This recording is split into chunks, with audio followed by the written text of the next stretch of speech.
This episode on advanced forms of must and have to is a continuation on episode 301, in which we spoke about basic uses of must and have to in English. So, if you haven't heard that episode yet, we suggest you go and listen to episode 301 at inglespodcast.com/301 before you listen to this one.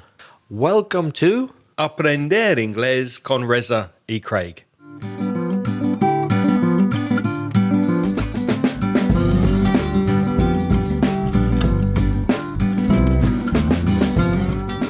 Hello, I'm Reza. And my name's Craig. And with nearly 50 years of teaching between us, we'll help you improve your English and take it to the next level. How are you, Craig? I'm very well, thank you. How are you? I'm fine. Cannot complain. Shall we get down to business? Yes, before we continue with must and have to, that as Reza said we started back in episode 301, we'd like to tell you about our sponsors, AIRC306. AIRC306 is a website where you can find a teacher that will help you with your English. So maybe you're a little bit confused with modal verbs like must and have to and other modal verbs or any aspect of grammar, and you'd like to have a one-to-one personal teacher who can explain the grammar to you. Maybe you're just about to take a Cambridge exam, a speaking test, an IELTS exam or a TOEFL, a job interview. In order to prepare you for an English test, it's a really good idea to have lessons with a private teacher. And AIRC306 can help you find one that's right for you, and you can study on a day and at a time that's convenient for you and at a price that you can afford. So if you'd like more information, go to the show notes for this episode, inglespodcast.com/305, click on the AIRC306 link, and when you register and pay for your first class with your teacher, AIRC306 will give you a $10 credit to help you get started with your new teacher. And Reza and I would like to thank AIRC306 very much for sponsoring this podcast. Okay, so let's talk about must and have to. Just to remind you once more, part 1 of must and have to, the more basic information, is in inglespodcast.com/301, episode 301. But let's continue now with a little bit more advanced information. We can use have to and must to speak about deduction and speculation and also obligation. And we can use these modal and semi-modal verbs. Must is a modal verb, or sometimes you hear full modal verb, and have to is a semi-modal verb. And we can use have to and must to speak about the past, the present, and future time. Let's look at some examples. Last week I had some friends visiting from the UK last weekend, and we went out to a club in Valencia. And we paid €4 for a small bottle of beer. Oof, you must be mad. I am mad. So there's one example of using must. You must be mad. And whenever you told your friends that the waiter asked you for €4, what did they say? €4? You must be joking. So you must be mad, you must be joking. I'm almost sure 100% that you are mad or you are joking, because that is a lot of money for a small bottle of beer. Notice the intonation I used, the surprise, the shock, the insult of being asked for €4 for a bottle of beer. You must be joking. You must be mad. So it's said with a lot of intonation, showing a lot of surprise. As Craig said, we can use have to and must for past, present, or future. Here's an example of the future. She will, or we could say she'll, she apostrophe double L, she'll have to get a visa to visit India. Maybe she's going next month. So it's in the future. She'll have to get a visa to visit India. And here's another example with the future. You may hear sometimes there's some noise coming from the neighbours. We'll have to stop recording if the noise gets too bad. We'll have to stop.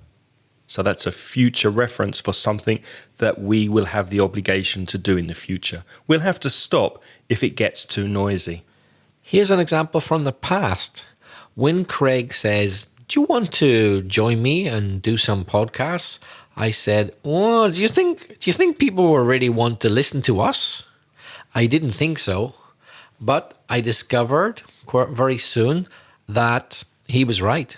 I had to admit I was wrong. There was and is a big audience for podcast listeners out there. Thank goodness. And here we are a few years later. So I had to admit I was wrong.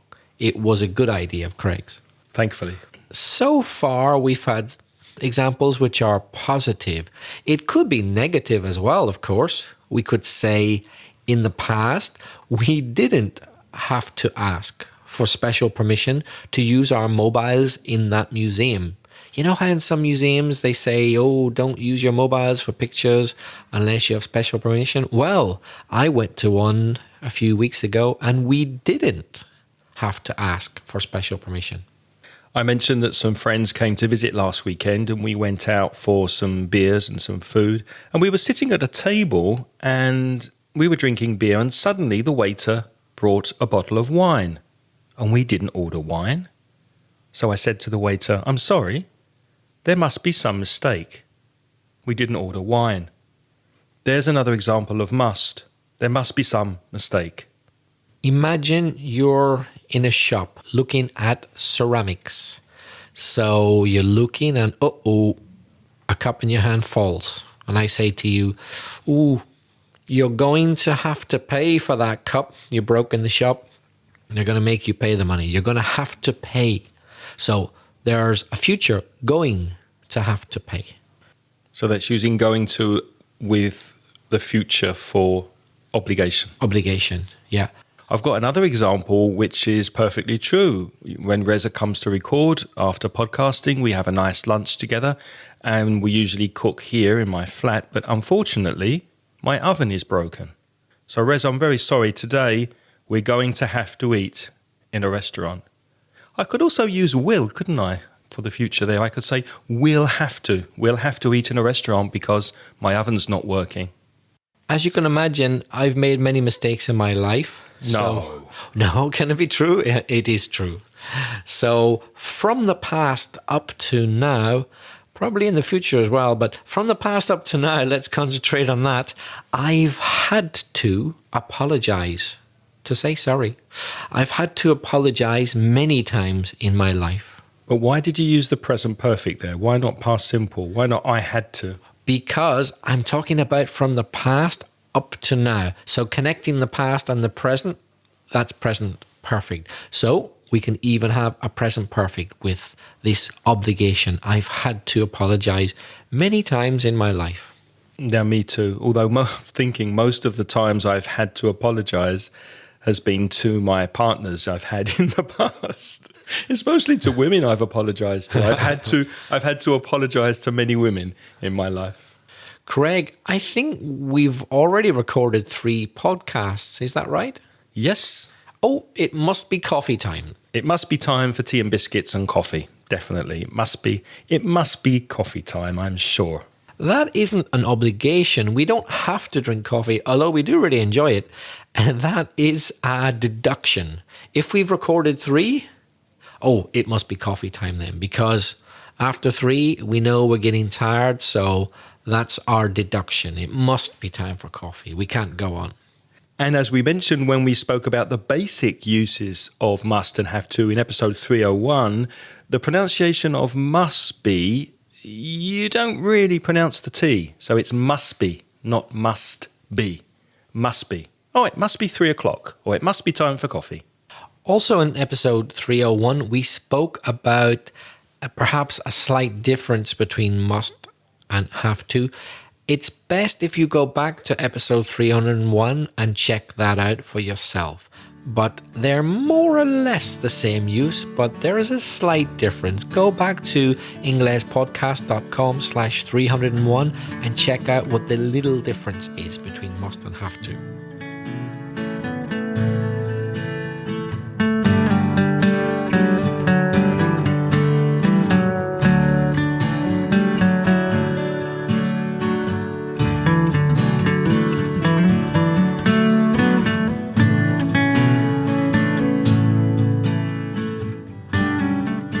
So Reza, how can we use must or modal verbs like must to ask questions or use negatives? Yes, so as you say, must is a modal verb, so modal verbs are not the same as ordinary verbs. Well, I tell you what, I'll ask you a question. Must we go now? We're having so much fun. Yes, we have to. Aha. So my question was, must we go? That was a question in the present. I said, must we go now? But I didn't use the normal auxiliary for the present, which is do. Do we go? I didn't say that. Do we must? Must we do? Just must we go now? So because must is a modal verb, it doesn't use question forms with auxiliary or negatives with auxiliary. So no do, no does, no doesn't, no don't, no did. You just invert the order for a question. Must we go now? We're having so much fun. Or here's another one. Must the teacher give homework every day? That could be a normal question because you don't know. So you're asking, must the teacher give homework every day? Or it could be because you're annoyed, because you're frustrated. So you can use this inversion to express annoyance. Must the teacher give homework every day? Must you do that? Or must you keep doing that? Can express annoyance. And for the negative, use not. For example, you must not mention this to anyone. It's a secret. Shh. So you could use the full form, must not, or you can use the contraction mustn't. Be careful of the pronunciation. Mustn't. You mustn't say anything. You mustn't mention this to anyone. It's a secret. Yes, some of my students find problems with the spelling of the contraction of the short form mustn't. But it shouldn't really give you problems if you think logically. Must not is the long form. You take away the letter O from the word not. So just put the apostrophe where you took away the letter O, and the rest is the same. So it is logical. It's just, as Craig mentioned earlier, in the pronunciation, the first T seems to disappear in the pronunciation. You say mustn't. But the spelling is logical if you think about it. And here's another example, but with a question tag. Imagine a runner who's just finished a marathon. The runner must be tired, mustn't he? So you have the modal verb in the first part of the question, and you repeat it in the negative in the tag. The runner must be tired, mustn't he? The workmen must be having a coffee break, mustn't they? So, as we said, must is a modal verb, just like can or could or should and others. And we said have to more or less means the same as must. But the thing is, have to isn't exactly a modal verb. Have to is what we call a semi-modal verb. That means that it can be treated like a normal verb. It can use auxiliaries. Here's a few examples. She'll have to get a visa to visit India. She'll have to get a visa to visit India. We're talking about the future, so I used will. She'll have to get a visa. I can't use must there. You can't say will, must. No, you can't say will plus must because will is auxiliary verb to show future. And as we said, with modal verbs, you can't do that. With have to, you can. So she'll have to get a visa to visit India is the only way I can do it in the future. I can't say will plus must. So if we want to speak about the future or about the past, we use have to.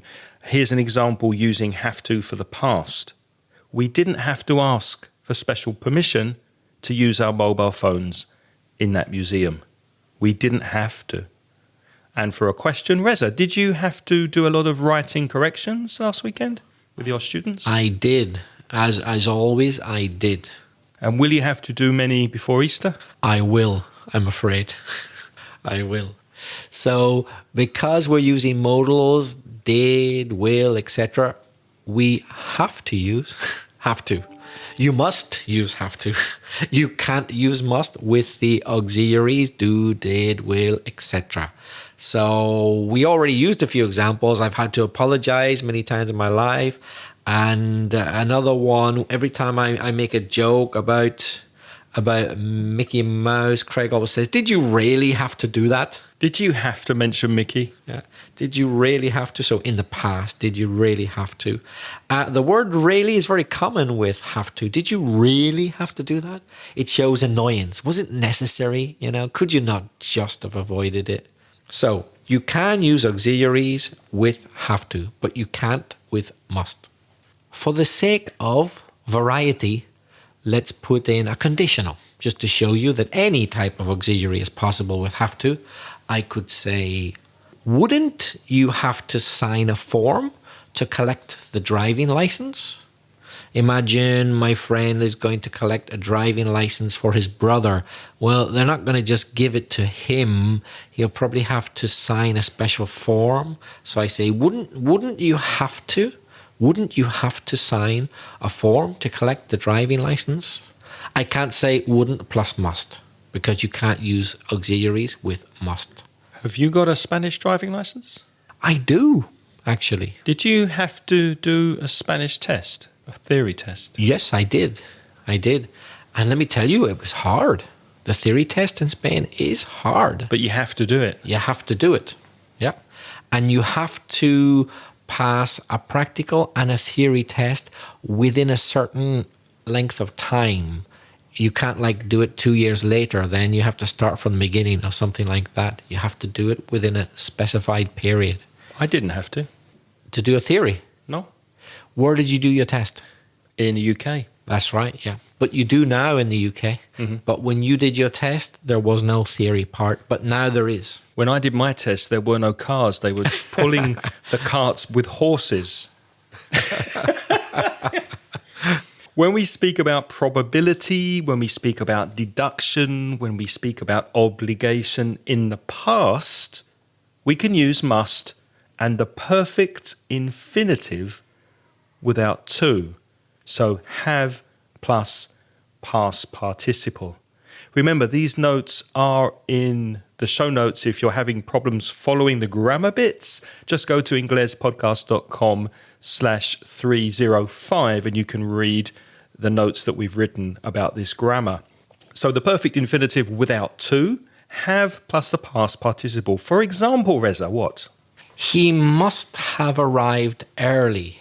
You're almost certain, are you? Yes, because I see that he's left his hat on the table, but I didn't see him arrive. So he must have arrived early. There's his hat. He must have. Or I could use the contraction. That would be more typical for spoken English. I must have.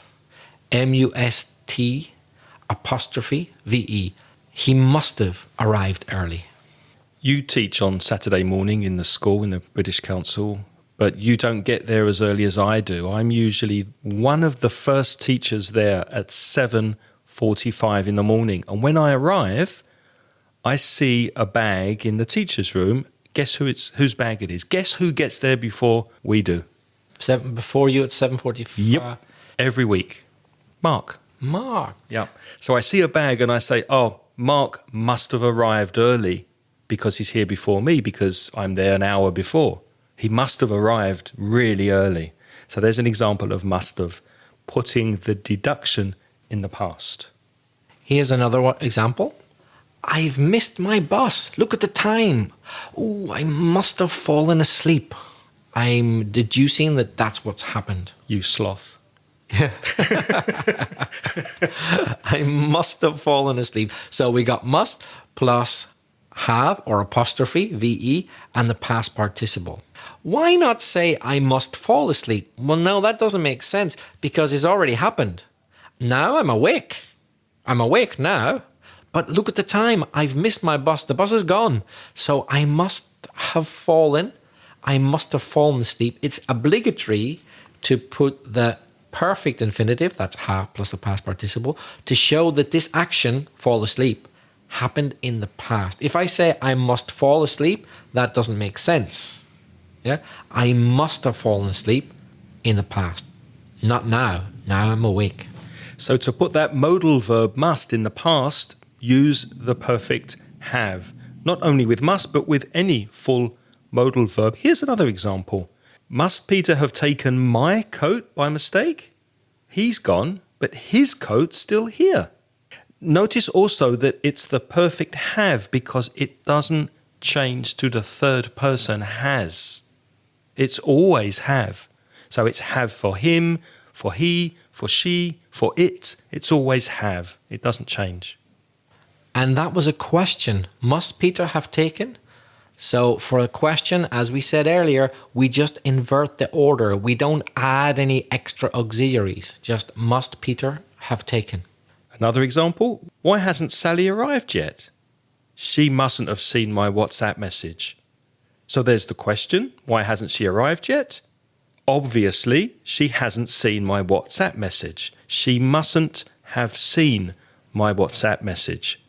So there's the negative use of a deduction in the past. Yeah, you've got to pay attention to the pronunciation. You can easily miss the negative. Compare the positive. She must have seen. And the negative, she mustn't have seen.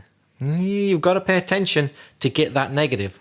There's kind of an extra syllable in there, but it's said very quickly. Mustn't. So if Sally hasn't arrived yet, she mustn't have seen my WhatsApp message because I sent her one telling her to arrive now and she hasn't. And another complication with listening for it is the have becomes very, very weak. Mustn't have seen. She mustn't have seen my WhatsApp message.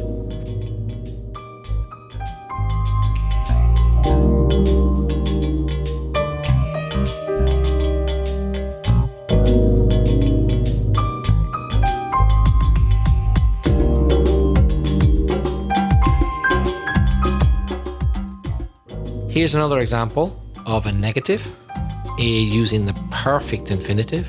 This table's filthy. What does filthy mean? Filthy's very dirty. This table's filthy. It mustn't have been cleaned this morning because it would be clean now, wouldn't it? It mustn't have been cleaned this morning. Looks like this dirt is from yesterday even. It mustn't have been cleaned this morning. I'll tell you another thing that's filthy. My desk. It hasn't been cleaned for weeks. It mustn't have been cleaned since January. Now, I don't want to complicate your life too much. Let's not go into it now, but those who have really keen ears will have noticed that have been cleaned is a perfect infinitive. And just to test you, it was a passive. Why not? Have been cleaned.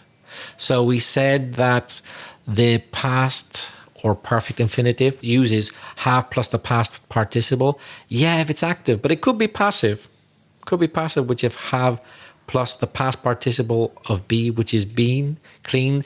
But we'll save more of that for another lesson. But why not use a passive infinitive? Such things exist. It mustn't have been cleaned. That's the perfect passive infinitive. Let's compare a present and a past with must using the verb to know. So the perfect tense, he must have known. He must have known. He must have known.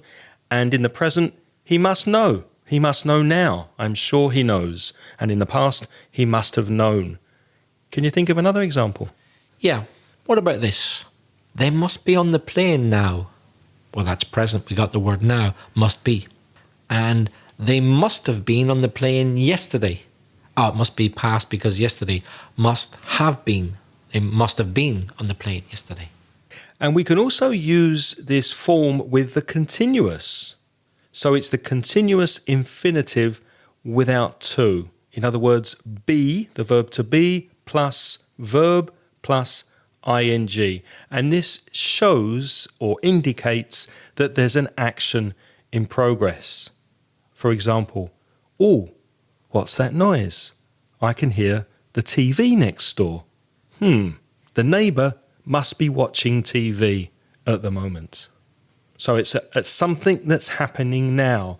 I'm reaching the conclusion that it's happening now. She must be watching TV.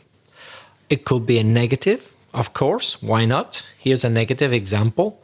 They mustn't be enjoying themselves because they aren't smiling much. So I'm talking about right now, happening now, in progress. They mustn't be enjoying. That's the continuous infinitive to show that it's now. They mustn't be enjoying themselves because they aren't smiling much. You know, Reza, yesterday I went to wash up the dishes after dinner and I took the dirty plates into the bedroom. I must be getting old. I keep forgetting what I have to do every day. You must be getting old. Does that happen to you? I'm afraid it does. You walk into the room and you don't know why you've gone there. You open the fridge and put your socks inside. Does that happen? Yeah, it's happening to me now. It has started. It's in progress. I am already old. We must be getting old, my friend. So far, we've had the perfect infinitive to show that the action happened in the past. We've had the continuous infinitive to show that it's in progress, it's happening. You can combine the two and call it the perfect continuous infinitive. But you know what? Don't worry too much about these terms. They're very complicated terms, but it's called perfect continuous infinitive. In other words, must, for example, plus have been plus ing. So we got the have of the perfect and the been of the continuous. So it's perfect continuous. And that indicates an action in progress, but in the past. For example, must have been watching. Do you remember Craig's earlier example? He said, I can hear the TV next door.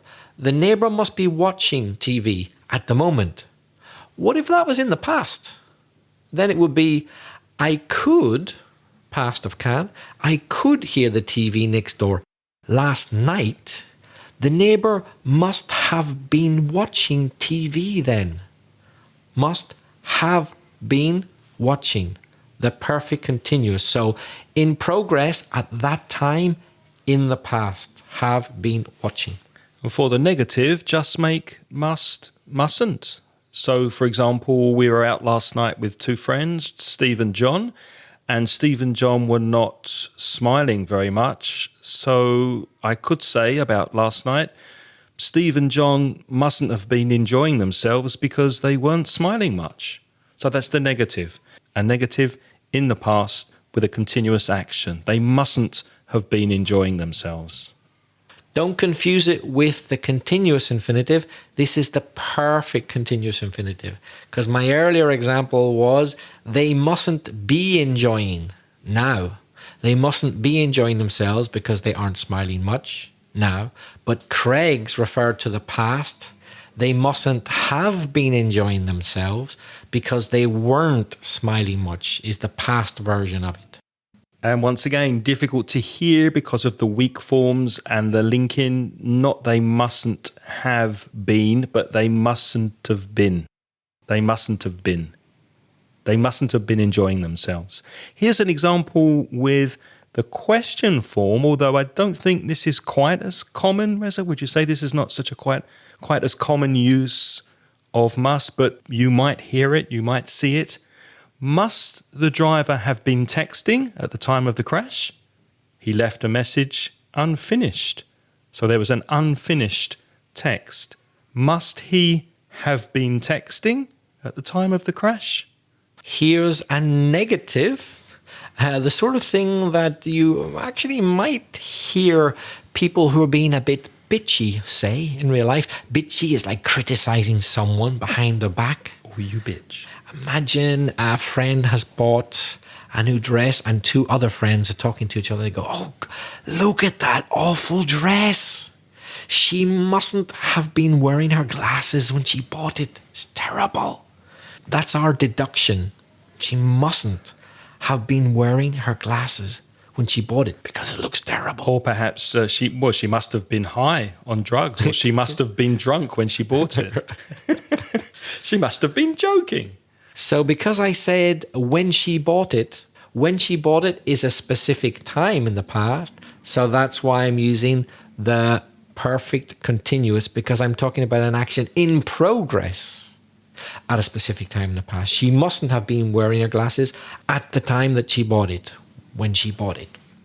So as we said in the previous basic podcast on have to and must, got to is often used instead of have to. It's a little bit more informal in spoken English.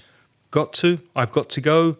And unfortunately, we've got to go. We've got to go now and leave you. We hope this hasn't been too complicated. Remember, you can go and look at the show notes to help and listen again. We suggest that you listen 2 or 3 times and also read the show notes. Reza, how can people practice their English and speak and practice these modal verbs? Yeah, speaking is our preferred method. We think it's best for you. You could send us a voice message. Send it to speakpipe.com/Ingles podcast. Especially if there's an area of grammar like must and have to that you would like us to speak about that we haven't already done a podcast on, please let us know and we'll be happy to make a podcast for you. You can send us an email message to me, Craig, at inglespodcast.com or to Reza at belfastreza@gmail.com. And if you'd like to practice, why not visit our online store? Have a look at store.mansioningles.net and you can find there various books and other courses to help you in several different aspects of your English.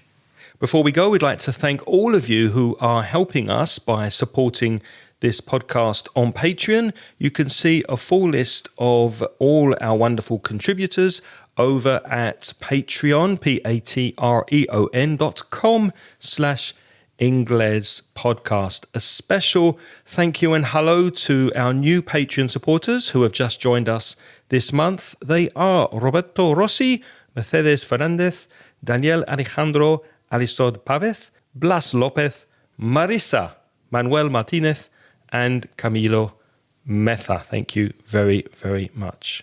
If you would like to join these lovely people, you can for as little as $1 per month and you get instant access to recent transcriptions. Go to patreon.com/Ingles podcast. Also, 1 or 2 people have asked me where they can get the free job interview ebook and audio. That's the very, very first post on Patreon. So when you sign up and you become a Patreon supporter, just go to the very, very first post on the website and you can automatically download the audio and the ebook to help you successfully pass a job interview. What's next week, Reza? Next week we've got gambling vocabulary and idioms. I bet you're excited about that, Reza. I certainly am. You must be. Thank you for listening this week. Until next time, it's goodbye from me. And bye-bye from me. The music in this podcast is by Pitts. The track is called See You Later. Music also by Stefan Kartenberg. Picking Fingers. Licensed under Creative Commons.